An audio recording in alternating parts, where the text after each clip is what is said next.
আজকে এই টাকার গাছ আর এই জায়নামাজ দিয়ে ইমানদার ব্যক্তি পরীক্ষা করব। হে আল্লাহর বান্দা দাঁড়াও, বলো তুমি কি টাকার গাছ নিবা নাকি জায়নামাজ নিবা? কি বলেন, টাকার আবার কোনো গাছ হয় নাকি? এই যে দেখতে পাইছস টাকার গাছ হয় কিনা? বল বল, টাকার গাছ নিবি নাকি জায়নামাজ নিবি? হ্যাঁ, আমাকে টাকার গাছটাই দেন। হাই রে আল্লাহর বান্দা, হে আল্লাহর বান্দা দাঁড়াও, বলো তুমি কি টাকার গাছ নিবা নাকি জায়নামাজ নিবা? কি বলেন, টাকার আবার কোনো গাছ হয় নাকি? এই যে দেখো টাকার গাছ হয় কিনা, দেখতে পাইছো?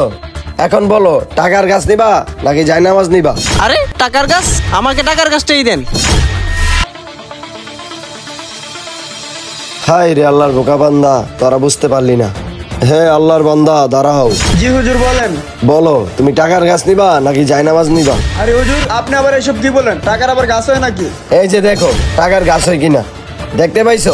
এখন তুমি বলো টাকার গাছ নিবা নাকি জায়নামাজ নিবা? আমি যদি টাকার গাছ নিই, আমি তো লোভে পড়ে যাবো, ইমান আর এলাম, আমি নষ্ট হয়ে যাবো।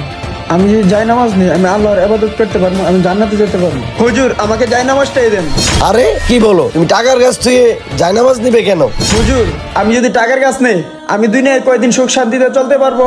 আর হুজুর আমি জায়নামাজ এই জন্য নিব, আমি জায়নামাজ দিয়ে 5 ওয়াক্ত নামাজ পড়বো, আল্লাহর ইবাদত করবো, আমি জান্নাতে যাব।